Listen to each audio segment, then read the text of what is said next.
Okay, on the next problem, we're going to use the quadratic equation. Okay, normally I use this as a pointer to point that that's the beginning of a problem, and I write no, not usually. Well, I sometimes, most of the time, I introduce the problem. But if it's just a problem, like most problems, like voila. Like if you see, let me see, let me show you.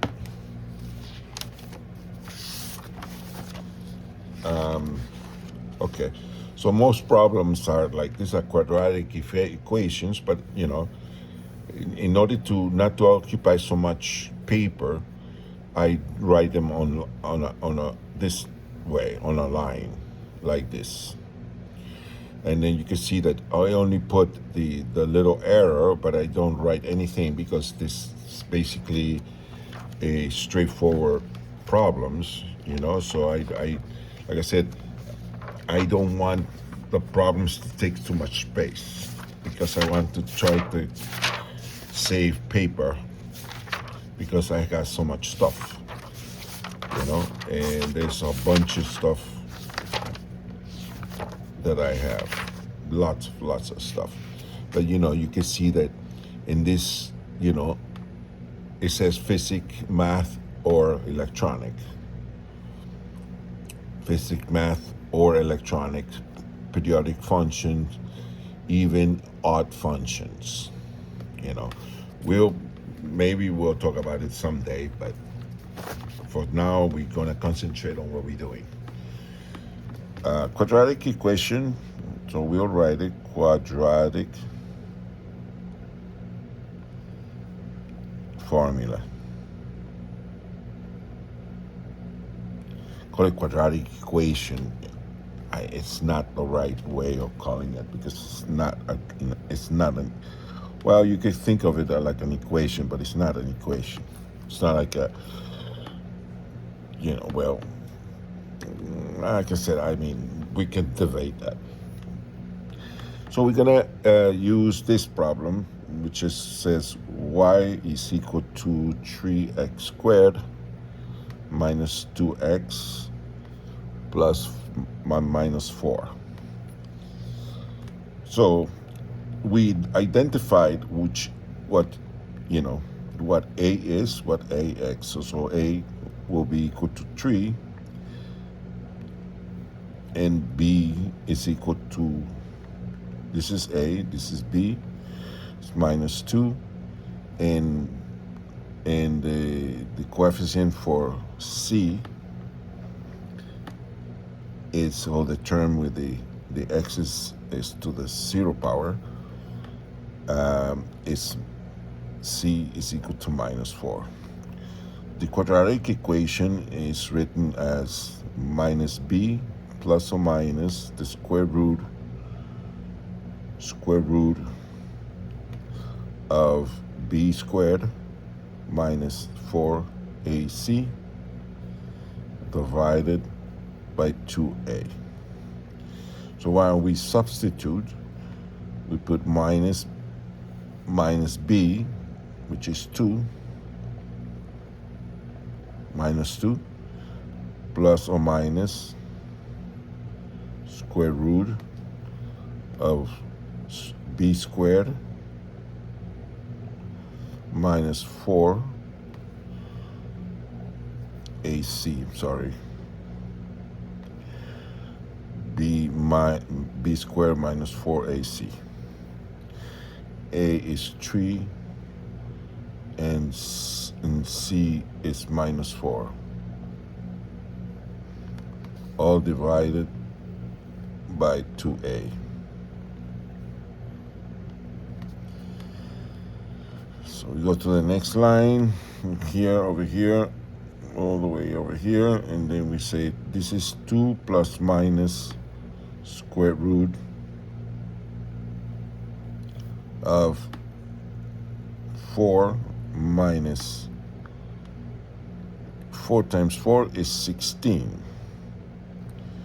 And 16 times 3, 3 times 6 is 18. 3 times 1 is 3, plus 1 is 4. So it will be, this is a negative, because of this negative, the whole thing becomes positive. So this becomes 48 plus 48, and the one on the bottom is 6. So this is 2 plus or minus square root of 48 plus 2 is 52, divided by 6.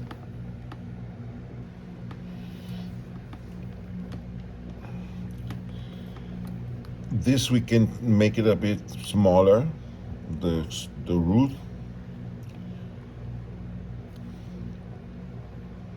By multiplying, let me see, what do we multiply? Yeah, 4 times 13, since 4 times 13 is 52. We do that because the 52 doesn't have a root, doesn't have a pretty nice root. So we reduce it by splitting the number into 4 times 13, which is how with our dandy calculator we say, see, 4 times 13 is 52. So divided by 6. So this becomes 2 plus minus square root of, oh, we forgot to add something here. I put the 50, yeah, it's added here. No, it's okay, it's okay. Okay, so, sorry about that. 2 plus or minus square root of, oh Jesus, I did it again. I'm not thinking. 2 plus minus, that's not supposed to be there either. 2, no, maybe it was okay.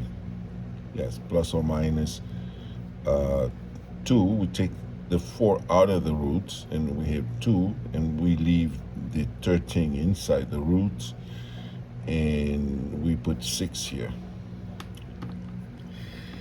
Because there's a 2 here and a 2 here, and 6 is also has a 2 factor, we can take a 2 out of this whole thing, which means that you will have this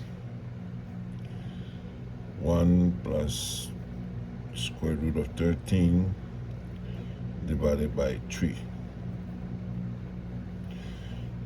By 3. I see, it's like I'm dyslexic, you know. I say 3 and write a 6. So this cancels out because 2 divided by 2 is 1. And so the answer, there's 2 answers for x.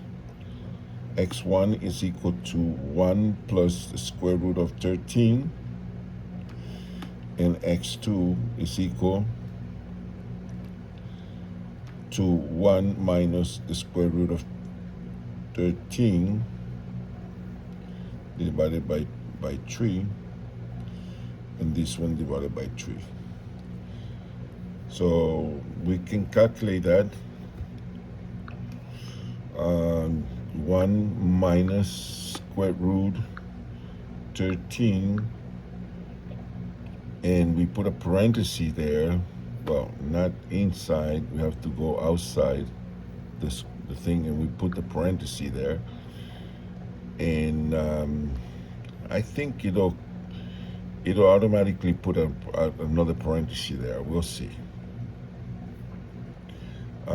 Divide by 3 equals, see, it didn't like it. Okay, so that means we have to go up here. It used to like it, but they made another version of the calculator, and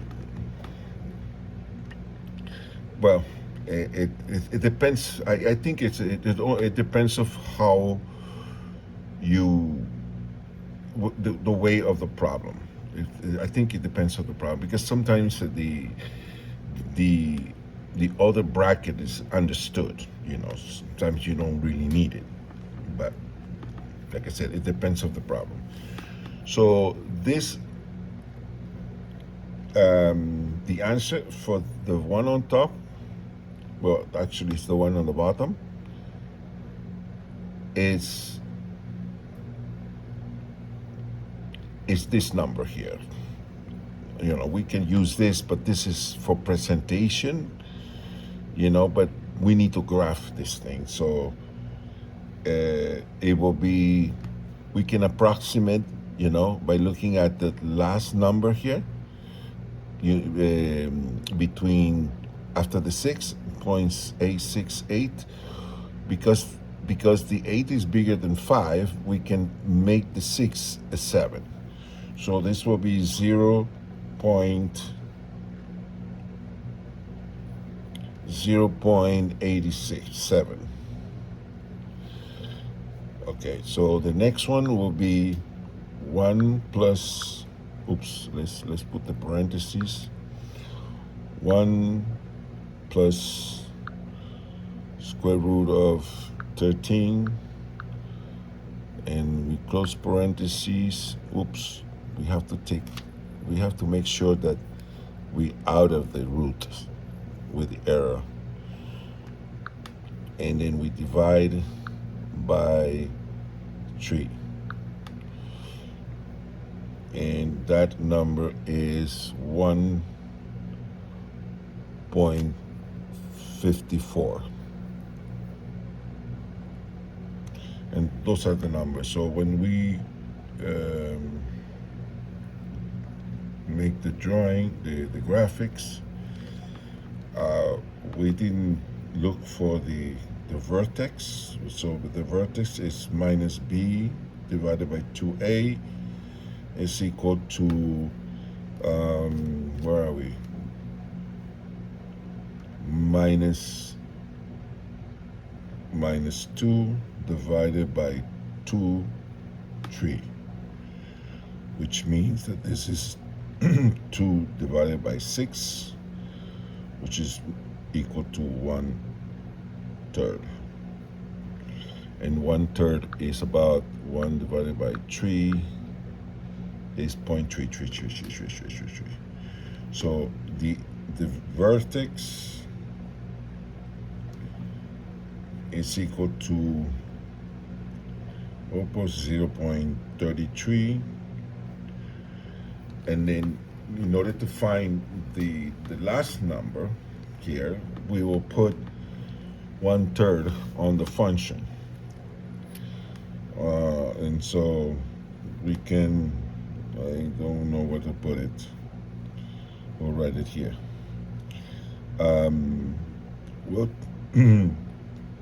solve for 0.33 is equal to 3 times 0.33 squared minus 2, 0.33